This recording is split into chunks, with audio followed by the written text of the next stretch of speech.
चलिए हम लोग सवाल करते हैं।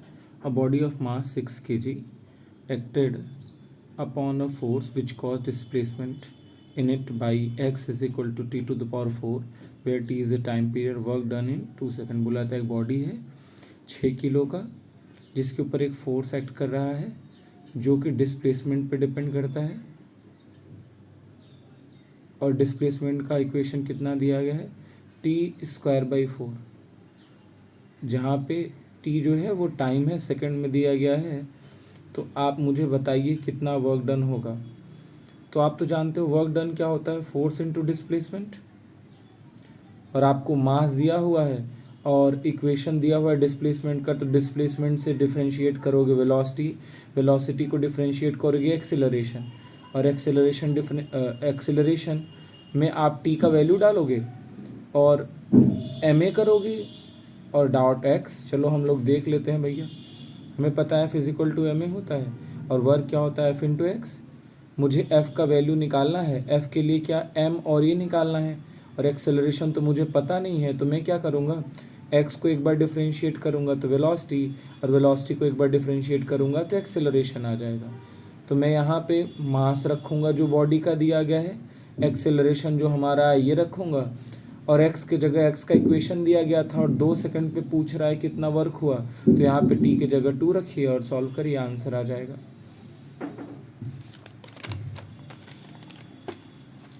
अब आ रहा है 52। अ box is moving along the straight line by machine delivering constant power. एक बॉक्स स्ट्रेट लाइन पे मूव कर रहा है एक मशीन के द्वारा जो कांस्टेंट पावर दिखा रहा है।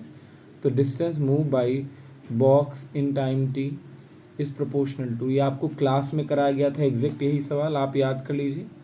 v कितना होता है 1/2 होता है और t होता है 3/2, हमेशा याद रखिएगा, इन दोनों में यही रिलेशन होता है। v टू द पावर यहाँ पे दिया गया ना क्या करना है, t से रिलेशन इनका यही है। अरे यहाँ पे x क्यों लिखा, ये रहेगा v होता है t to the power half और x होता है t टू द पावर 3/2। भाई इसी को क्या करोगे, इंटीग्रेट करोगे तभी तो आएगा ना भाई ये वाला टर्म, या इसको डिफरेंशिएट करोगे तो ये आ जाएगा, वही आने वाला है। चलिए 53 देखते हैं। बोला था when a force act on a body of mass m its position x varies with time, और दिया गया है हमारे लिए कि kt³/3 where k is a constant, work done by force in 2 second. भाई ये यही वाला तो सवाल है, वहाँ पे भी मास दिया गया था, एक्स का इक्वेशन दिया गया था, वर्क पूछा गया था, जो वहाँ पे किया गया वही यहाँ पे भी करिए, यहाँ पे भी वही करना है।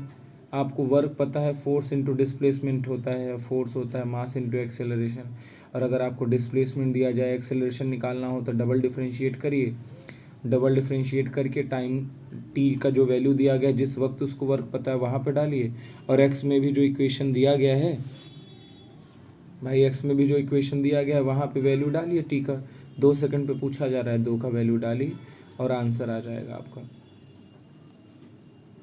अब आ रहा है, ध्यान से देखिएगा 54 बोला जाता है एक फोर्स है 3x+4 जिसकी वजह से एक मास जो 10 kg का है उसको डिस्प्लेस किया जा रहा है 0 से 4 तक। तो speed of object at x is equal to 0 पे 2 है।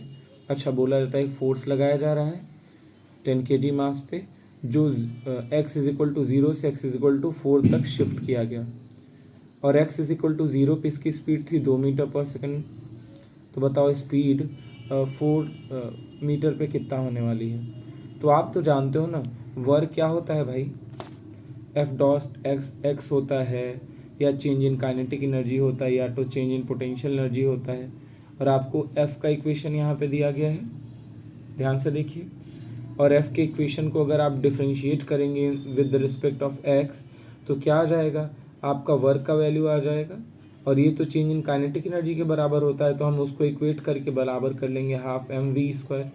और इनिशियल काइनेटिक एनर्जी तो हमको दिया है, वेलोसिटी दिया हुआ है कितना 2 मीटर पर सेकेंड, और यहाँ पे आप इसको डिफ्रेंशिएट करके इंटीग्रेट करके वैल्यू डालोगे x का 0 और x का 4, क्योंकि इसी के टर्म में डिफ्रेंशिएट कर रहे हैं तो इसी का अपर लोअर लिमिट डाला जाएगा और ऐसा करोगे तो वेलोसिटी पूरा फाइंड हो जाएगा। आप इक्वेशन से देख सकते हो, मैंने वैसे सॉल्व कर दिया है, आप देख लो।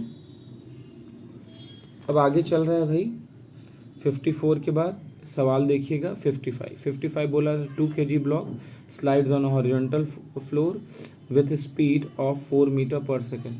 बोला जाता है 2 kg का ब्लॉक है जो कि सरक रहा है हॉरिजॉन्टल फ्लोर पे, यानी ऐसे समतल जमीन पे कितने स्पीड से 4 मीटर पर सेकेंड।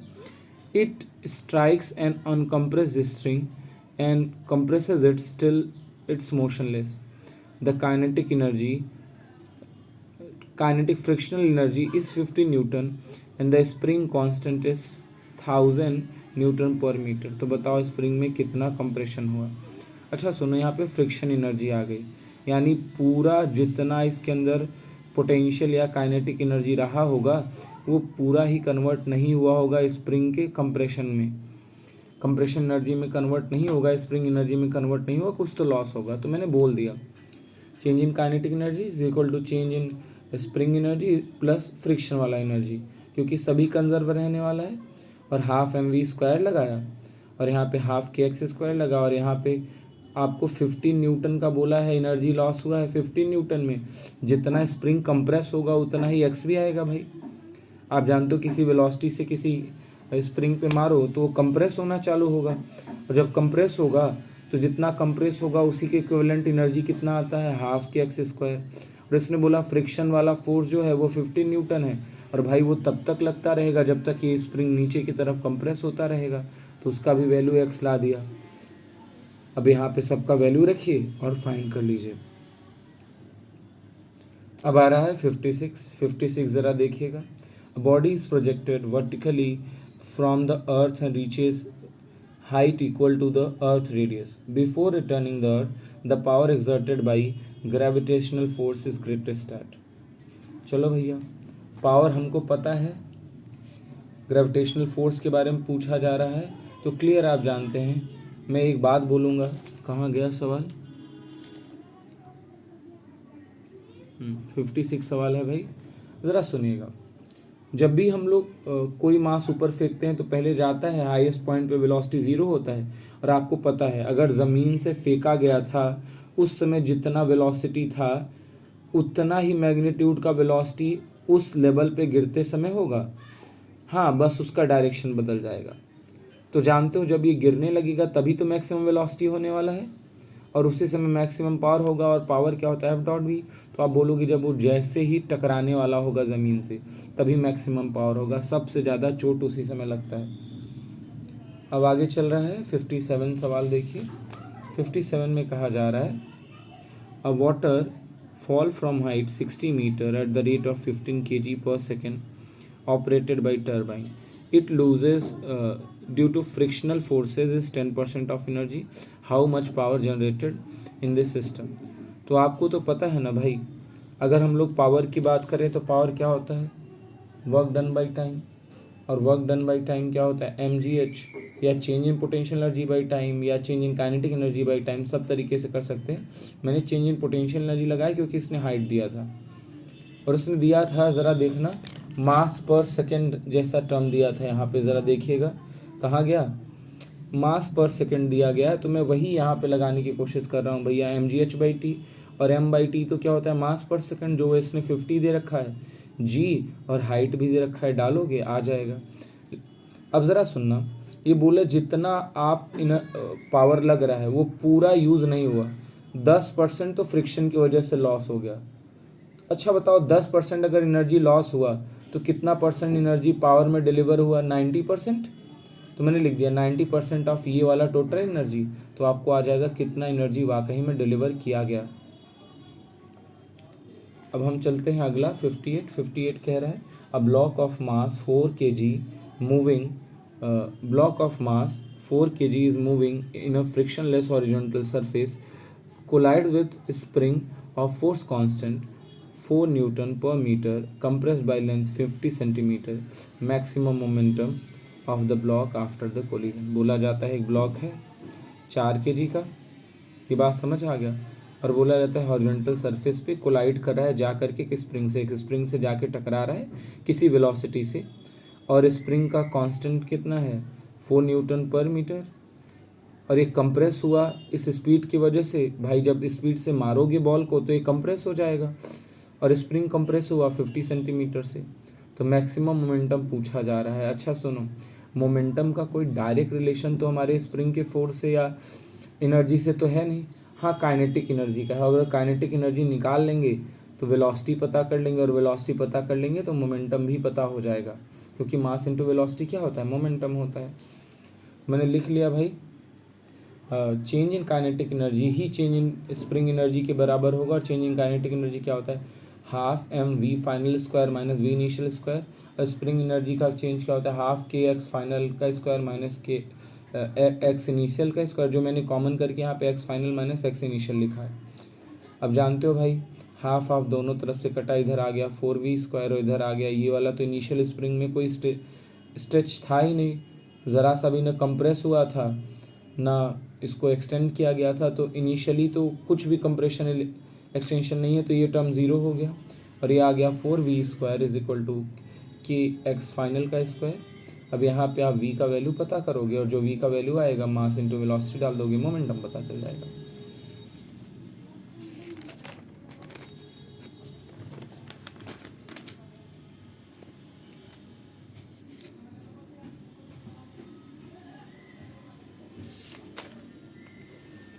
अब आ रहा है potential energy of a system increases if work done.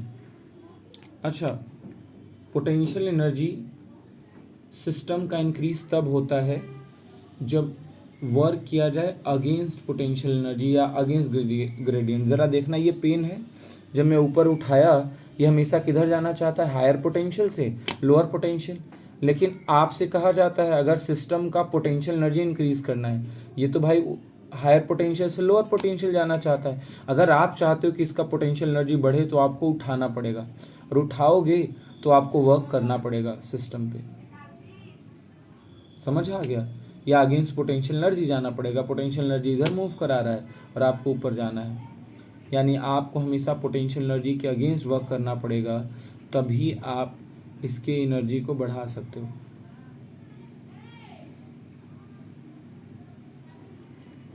अब चलो आगे देखते हैं भैया, 60 के बारे में बात किया जाता है। Block of mass m attach to the lower end of the vertical spring and spring is hung from the ceiling has a force constant k.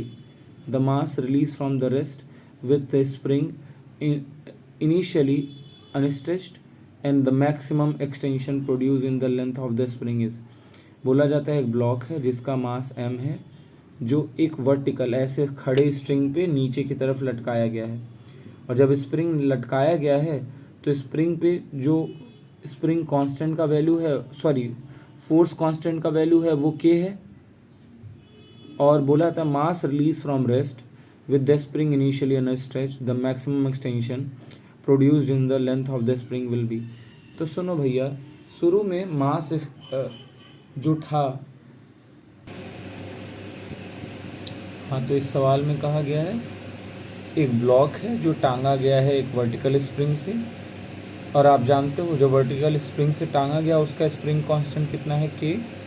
अब बोला जाता है मास अचानक से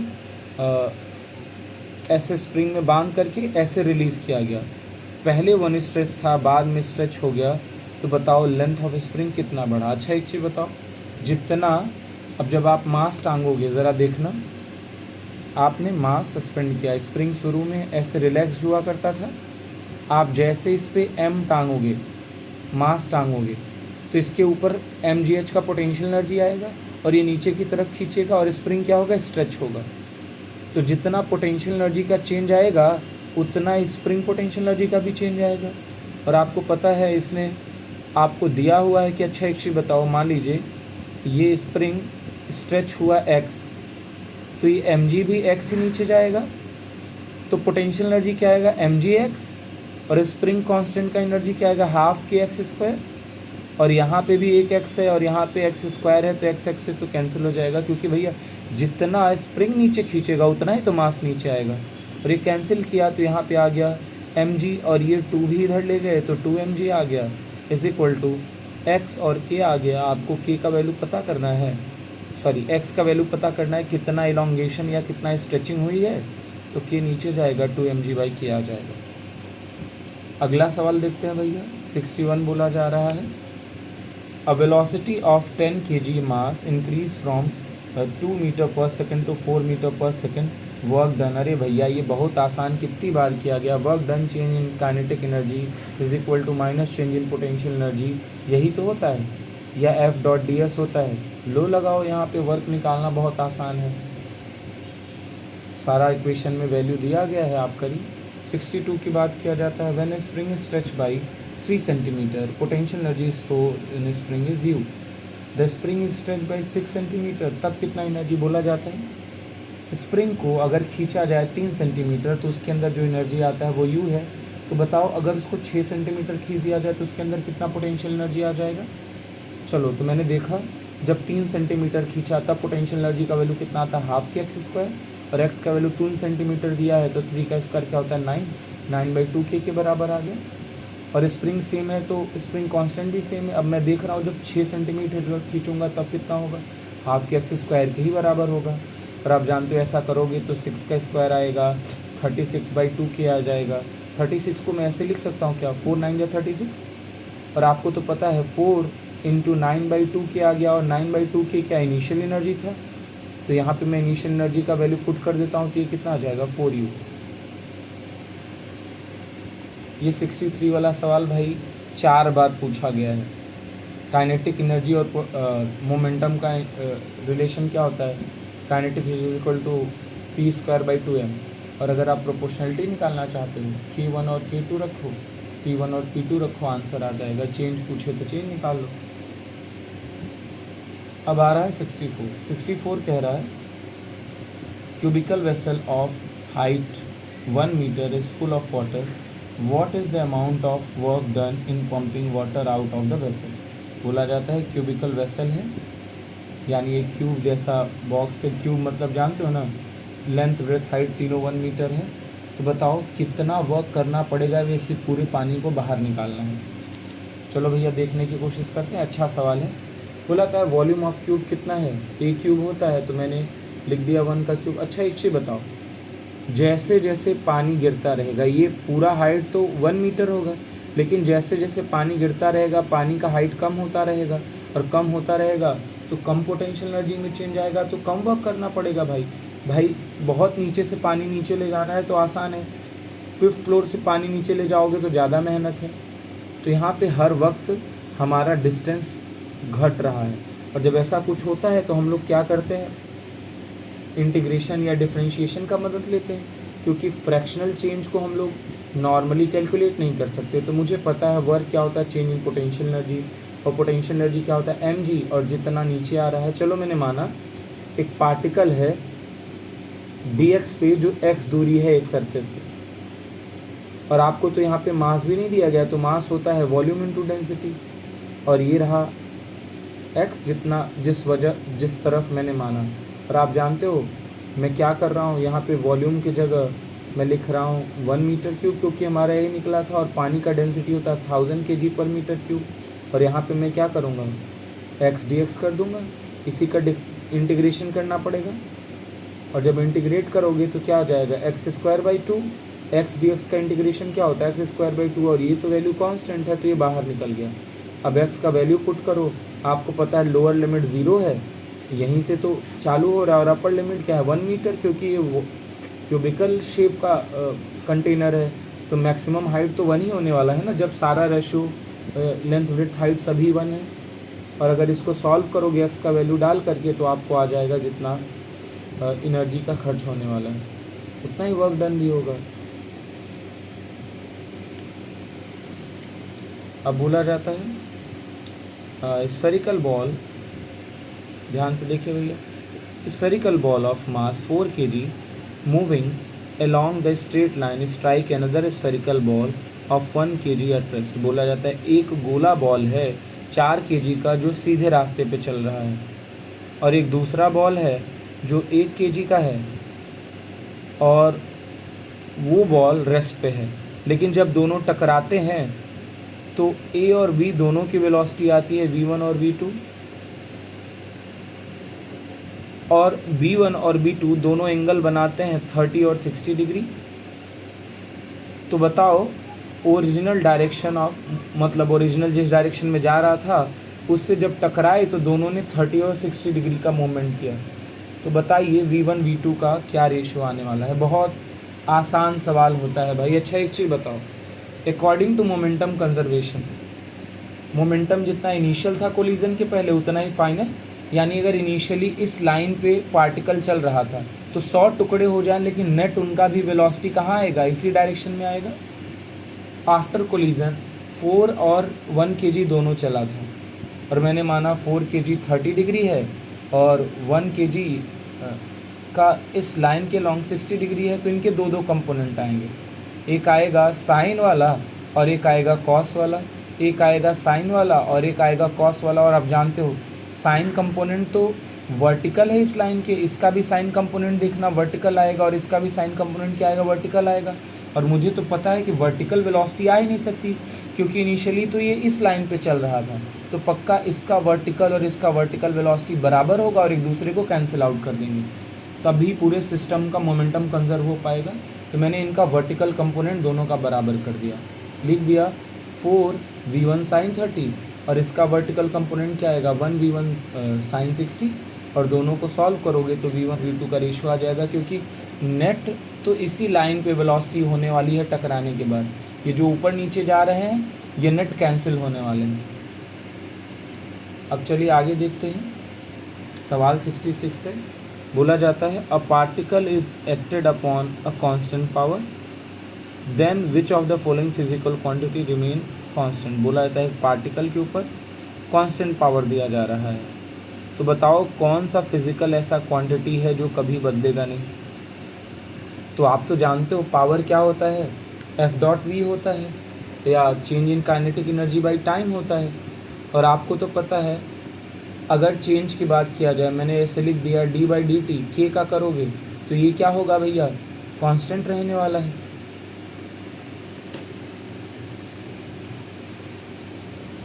भाई स्पीड तो देखो, पावर कांस्टेंट है तो स्पीड तो बढ़ेगा, क्योंकि फोर्स तो लग ही रहा है। आगे बोला जा रहा है रेट ऑफ एक्सेलरेशन भी कांस्टेंट रहेगा, लेकिन आप जानते हो जब पावर लगता है तो F = ma भी तो आता है, a भी बढ़ सकता है घट सकता है, लेकिन काइनेटिक एनर्जी हमेशा क्या रहता है, rate of change of kinetic energy constant रहता है। काइनेटिक एनर्जी भी कांस्टेंट नहीं रहेगा भैया, मास ऊपर नीचे जाएगा तो चेंज हो जाएगा। तो ध्यान से रखिएगा क्या चीज़ कांस्टेंट रहता है, rate of change of kinetic energy, यानी पर सेकेंड अगर 1 जूल का काइनेटिक एनर्जी बदल रहा है तो उतने का ही बदलता रहेगा। अब आ गया 67 सवाल बहुत अच्छा है, ज़रा देखना। बोला जा रहा है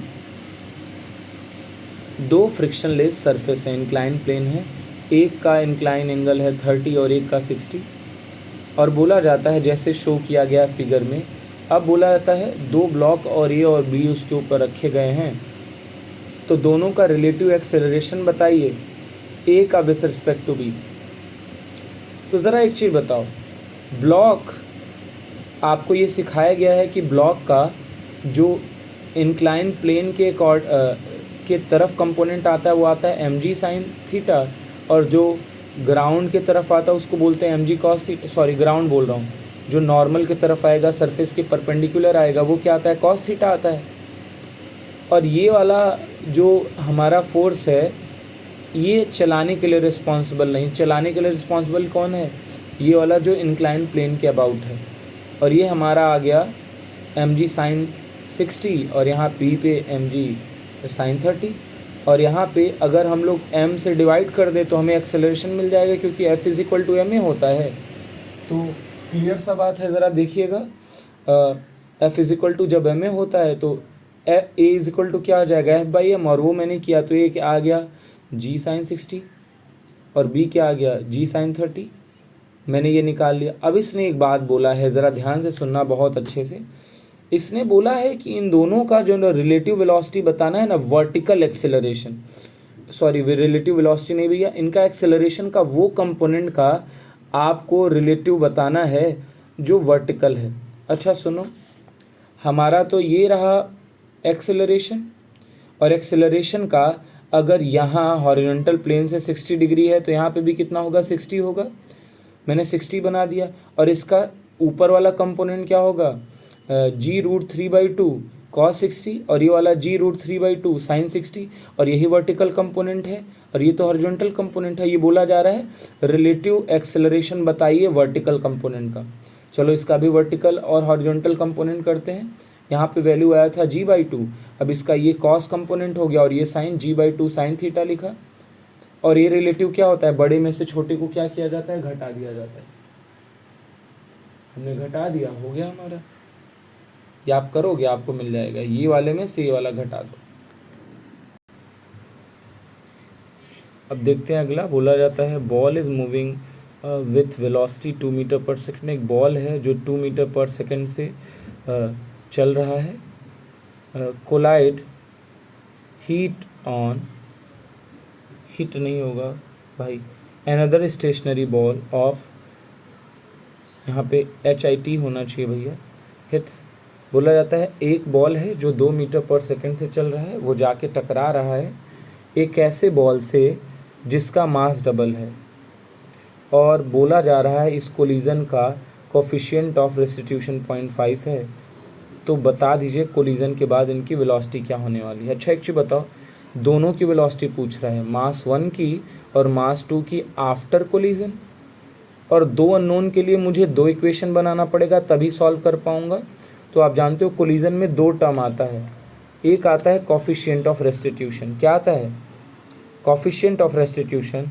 और आप जानते हो ये जिस डायरेक्शन में जा रहा है, ये कौन सा बता रहा हूँ, ये रहा भैया कोफिशिएंट ऑफ रेस्टिट्यूशन। और कोफिशिएंट ऑफ रेस्टिट्यूशन क्या होता है, difference of separation velocity bye difference of approach velocity, V2 - V1 divided by U1 - U2। और आप जानते हो बिफोर कोल्यूजन मास m तो 2 मीटर पर सेकेंड से चल रहा था, लेकिन सेकेंड मास तो चल नहीं रहा था, और आफ्टर कोलिजन दोनों V1 और V2 से चल रहे थे। तो चलो कोफिशिएंट ऑफ रेस्टिट्यूशन हम लोग निकाल रहे हैं, हमें ये दोनों ही तो नहीं पता है। V2 - V1 is equal to initial velocity हमें पता था m1 का, मैंने लिख दिया 2 - 0। और अगर यहाँ से सॉल्व करोगे तो 2 इधर आएगा, तो coefficient of restitution into 2 is equal to V2 - V1, और कोफिशिएंट ऑफ रेस्टिट्यूशन तो 0.5 था, तो हो गया V2 - V1 is equal to 0.5 into 2 कितना होता है, 1 होता है। अब दूसरा इक्वेशन हम बनाएंगे कंजर्वेशन ऑफ लीनियर मोमेंटम से। हमें पता बिफोर कोलिजन केवल m चल रहा था 2 मीटर पर सेकेंड से, और आफ्टर कोलिजन दोनों ही चलेंगे। तो आफ्टर कोलिजन दोनों का मोमेंटम लिखते हैं m इंटू V1 और 2m इंटू V2। और इसको सॉल्व किया तो मुझे दूसरा इक्वेशन मिल गया। अब मैं क्या करूँगा, दोनों इक्वेशन को जोड़ दूंगा, और ये तो लीनियर इक्वेशन बन गया ना भाई। आप V2 को या V1 को एलिमिनेट करिए, दूसरे का वैल्यू लाइए। V2 1 आ रहा है वैसे, और V1 0 आ रहा है। अब अगला सवाल देखिएगा, बोला जाता है a particle of mass m starting from rest undergoes uniform acceleration if the speed acquired in time t is v, the power delivered by। अच्छा सुनो, बोला जाता है एक पार्टिकल है जिसका मास m है, शुरू में रेस्ट से स्टार्ट हुआ, यूनिफॉर्म एक्सेलरेशन है, और उसने स्पीड अचीव किया v कितने समय में, t समय में। तो बताओ पावर डिलीवर कितना हुआ। पावर डिलीवर वही होता है, पावर डिलीवर अगर यहाँ पे वेलोसिटी का रिलेशन पूछा जा रहा है तो डायरेक्ट आप जाओ ना, हाफ क्यों कह रहा हूँ, change in kinetic energy by time. और change in kinetic energy by time से ज़रा देखते हैं, आपको पता है हाफ mv² बाई टाइम, और जानते हो ये हाफ नीचे आएगा तो mv² बाई 2t आ जाएगा। समझ आ रहा है ना भाई। चलिए हम आगे चलते हैं। अब बात आ गया 70। बोला जाता है मास m moving horizontally along x axis with velocity v collide and strike mass of 3m moving vertically upward with velocity 2v, final velocity of the combination. बोला था एक मास है जो हॉरिजॉन्टली ऐसे ज़मीन के तरफ पैरेलल चल रहा है v वेलोसिटी से, जाके टकराए एक मास से जो जिसका वैल्यू है 3m, और वर्टिकली अपवर्ड जा कर के मैं क्या कह रहा हूँ भाई, एक मास है जिसका वेलोसिटी है v, वो हॉरिजॉन्टल मूव कर रहा है, और एक मास है 3m जिसका वेलोसिटी है 2v और ये वर्टिकली मूव कर रहा है ऊपर की तरफ, और दोनों टकरा गए। तो बताओ टकराने के बाद इनके कॉम्बिनेशन का क्या हुआ वेलोसिटी फाइनल, यही पूछा जा रहा है। तो चलो हम लोग करते हैं।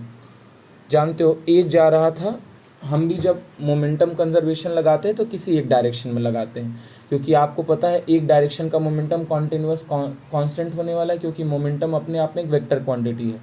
तो पहले मैंने लगाया एलोंग एक्स मुझे पता था मास m v से चल रहा था, लेकिन 3m तो y के डायरेक्शन में चल रहा था, x के अलोंग उसका कोई भी वेलोसिटी नहीं था, तो उसका मोमेंटम तो ज़ीरो हो गया। और बाद में दोनों एक साथ चल रहे थे तो मैंने m और 3m का वेलोसिटी बोल दिया vx है, और आप इसको सॉल्व करोगे तो vx आ जाएगा। ऐसे ही ठीक दूसरा 3m 2v के वेलोसिटी से वर्टिकल डायरेक्शन में चल रहा था, और वर्टिकल डायरेक्शन में m का तो कोई कंपोनेंट था नहीं, कोई वेलोसिटी का कंपोनेंट नहीं था, तो उसकी वजह से तो मोमेंटम ज़ीरो था। और फाइनली दोनों मिल गए और y कंपोनेंट में भी चलने लगे, तो मैंने लिख दिया vy, और इसको सॉल्व करोगे तो vy आ जाएगा, और इनको देखोगे आंसर आ जाएगा।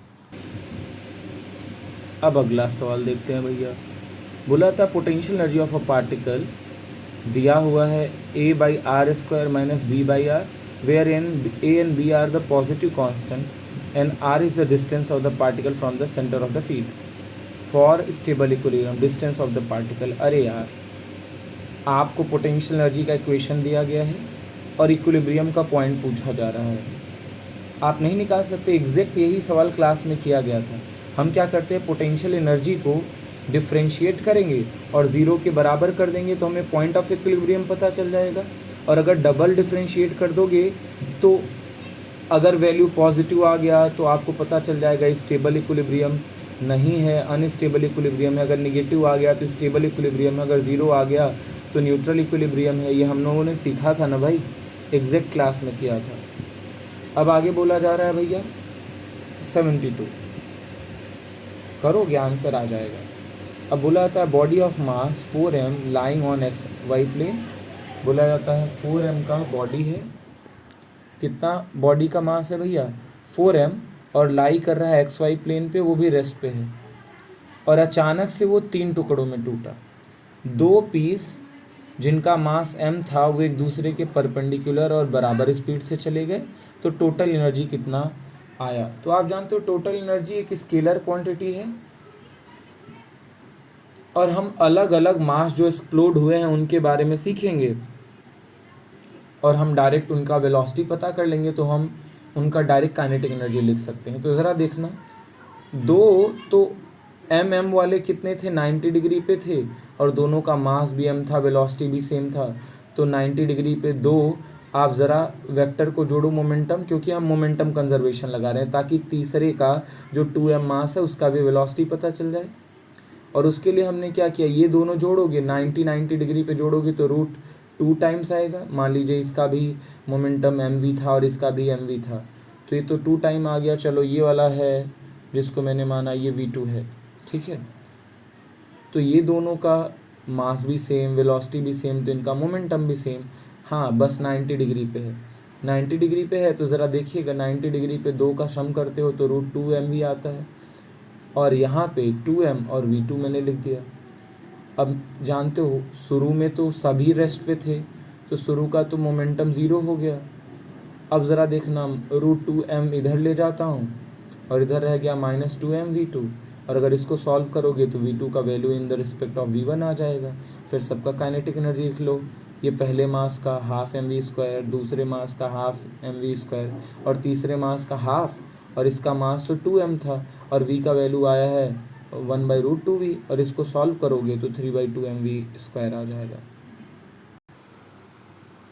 73 नंबर सवाल करते हैं। बोला जाता है एक यूनिफॉर्म फोर्स है 3I + j, जो एक पार्टिकल 2 kg पे लग रहा है और पार्टिकल को डिस्प्लेस कर रहा है। पोजीशन इनिशियल पोजीशन ये दिया है, फाइनल पोजीशन ये दिया गया है।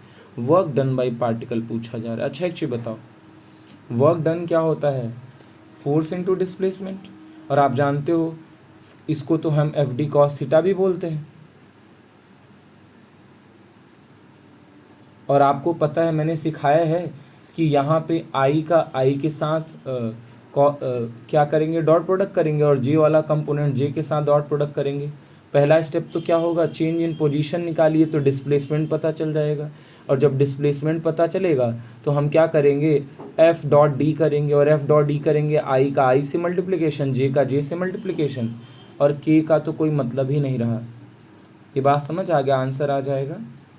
अब बोला जाता है ये वाला सवाल देखिए कि एक पत्थर बांधा गया एक धागे से जिसका लेंथ है एल, और उसको ऐसे ऐसे से घुमाया गया।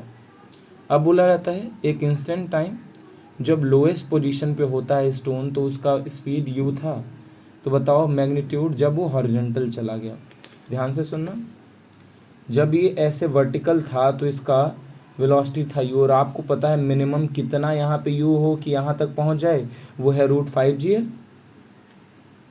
और बोला जाता है तब जब वो हॉरिजॉन्टल होगा ज़मीन से, तब बता दीजिए हॉरिजॉन्टल कब होगा, इसी लाइन पे होगा जब इससे 90 डिग्री आएगा। और V2 कितना होता है, √3gl। अब अपने ऑप्शन में देखो जिसमें √3gl आ जाए तो वही आंसर हो जाता है। यहाँ पे आप देखेंगे तो ज़रा देखिएगा, यू स्क्वायर डालो, यू स्क्वायर इनिशियल कितना था, √5gl, √5gl का स्क्वायर करोगे तो क्या आ जाएगा, 5gl माइनस 2gl क्या आ जाएगा, 3gl। आपको कितनी बार बताया गया, यहाँ पे √5gl हो तो यहाँ पे 3 आता है, और यहाँ पे कितना आता है 1। और अगर यहाँ पे 8 है, मिनिमम 5 तो होना ही चाहिए। अगर यहाँ पे √8gl है तो उसमें से 2 घटाओगे, यहाँ पे √6gl आएगा, और यहाँ पे √4gl आएगा। अब अगला 70 आपके बुक में भाई सवाल भी अजीब दिया, सर्कुलर मोशन का सवाल यहाँ पे दे दिया है, कोलिजन का सवाल यहाँ पे दे दिया गया है। अब चलो आगे चलते हैं। A particle of mass m moving with velocity 2v along x axis collide with another particle of mass m moving with velocity v in y axis. If the collision is inelastic, what will the percent of energy loss? चलो भैया ये सवाल हम लोग नहीं करेंगे क्योंकि ये अभी आपके सिलेबस का तो है नहीं, और इसको पूरा कॉन्सेप्ट सिखाना पड़ेगा, शॉर्ट में नहीं हो पाएगा। तो हम लोग ये 77 करते हैं। F is equal to 20 plus 10y is acted on a particle y axis. If F in Newton is n and y in meter, force Newton में है और y किस में है, मीटर में है, what will be the work done to remove from y is equal to 0 to y is equal to n। यार force का इक्वेशन दिया गया है, डिस्प्लेसमेंट दिया गया, वर्क पूछा जा रहा है, F डॉट डी लगाइए। ये बात समझ आ रहा है क्या भाई? सवाल नंबर 78 देखते हैं। A moving body of mass m collide with another body in rest of mass 4m। एक मूविंग बॉडी है जिसका मास है m, वो जाके टकराया एक बॉडी जिसका 4m मास है, इससे 4 गुना मास है लेकिन रेस्ट पे है। और आफ्टर कोलिजन क्या हो गया भैया, हमारा जो छोटा वाला मास था वो रेस्ट पे आ गया। इनिशियल वेलोसिटी लाइटर बॉडी का था v, तो बताओ कोफिशिएंट ऑफ रेस्टिट्यूशन क्या होने वाला है। भाई कोफिशिएंट ऑफ रेस्टिट्यूशन तभी बता पाऊंगा क्योंकि कोफिशिएंट ऑफ रेस्टिट्यूशन क्या होता है, v2 माइनस v1 और divided by u1 minus u2। भाई v2 और v1 तो पता तो चले, हमें v1 तो पता चल चुका है, कोलिजन के आफ्टर लाइटर बॉडी रेस्ट पे हो जाता है, और कोलिजन के पहले हमारा हैवी बॉडी रेस्ट पे था, तो ये और ये तो ज़ीरो हो गए, लेकिन v2 पता करना है तो हम पहले क्या लगा लेंगे, कंजर्वेशन ऑफ लीनियर मोमेंटम। ये देखो शुरू में मास छोटा वाला चल रहा था un से, और बाद में 4m चला u2 से, तो v2 से, और v2 का वैल्यू आ गया u1/4, और अब हम यहाँ पे वैल्यू पुट करते हैं u1/4 माइनस 0/un, और ये करोगे तो 0.25 आ जाएगा। अब आगे बोला जा रहा है भैया 79 नंबर सवाल, यही तो है सवाल, 78 हो गया, 79 नंबर सवाल देखिएगा। A body is initially at rest और ब्रेक कर, एक बॉडी है इनिशियली रेस्ट पे था, ब्रेक करके 2m और 3m में टूट गया, टोटल काइनेटिक एनर्जी बताइए, और काइनेटिक एनर्जी 2m का बताइए। बहुत आसान है भाई, आप क्या करते हो, पहले यहाँ पे कंजर्वेशन लगाओगे लीनियर मोमेंटम का तो वेलोसिटी पता चल जाएगा, और वेलोसिटी जब सबका पता चल जाएगा तो अपने आप ही रेशियो ऑफ वेलोसिटी की मदद से 12mv² लगाओगे तो काइनेटिक एनर्जी पता चल जाएगा। अब यही बोल रहा है minimum velocity require for a body to rotate vertical circular motion at the highest point. अरे भाई, हाईएस्ट पॉइंट पे कितना एनर्जी होता है, ध्यान से हम लोगों ने कई बार किया है। हमेशा यहाँ पे मिनिमम √5 GL होना चाहिए, यहाँ पे √3 GL और यहाँ पे कम से कम √GL। ये बात कंफर्म होना चाहिए, ठीक है भाई।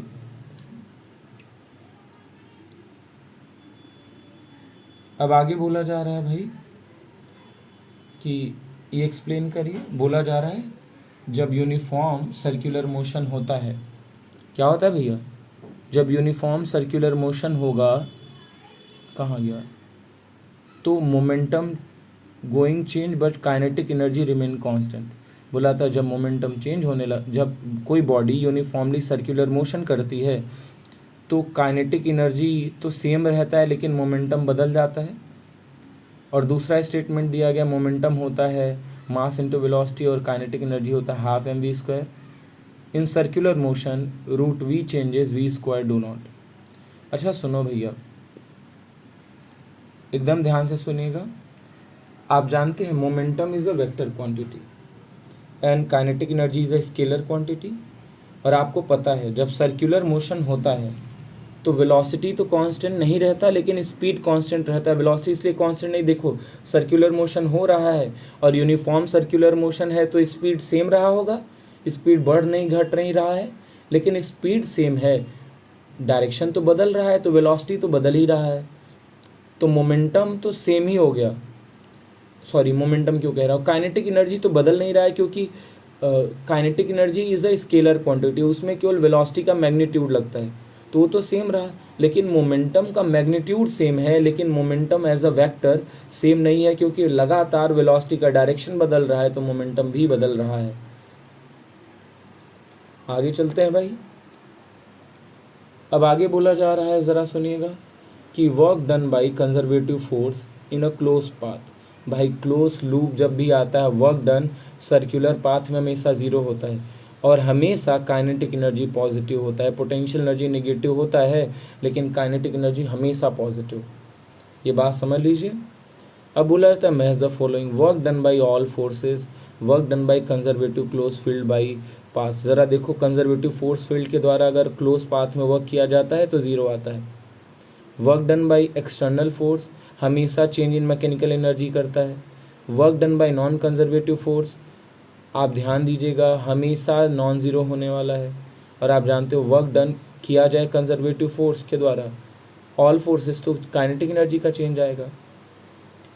अब जानते हो इलेक्ट्रोस्टैटिक पोटेंशियल एनर्जी के बारे में बात किया जाए, ग्रेविटेशनल पोटेंशियल एनर्जी हमेशा निगेटिव होता है और इलेक्ट्रोस्टैटिक पोटेंशियल एनर्जी दोनों हो सकता है, पॉजिटिव भी नेगेटिव भी। ये बात समझ आ गई। इलास्टिक पोटेंशियल एनर्जी हमेशा पॉजिटिव होता है, कभी नेगेटिव नहीं होता, हमेशा खींचेगा ही। तो स्प्रिंग तो है नहीं कि कंप्रेस भी होगा, हमेशा जब रबर को खींचोगे तभी, और जब भी खींचोगे पोटेंशियल एनर्जी बढ़ेगा, वो भी पॉजिटिव में। लगा के ऑप्शन लगा लीजिएगा और जो ना समझ में आए प्लीज़ हमसे संपर्क करिए।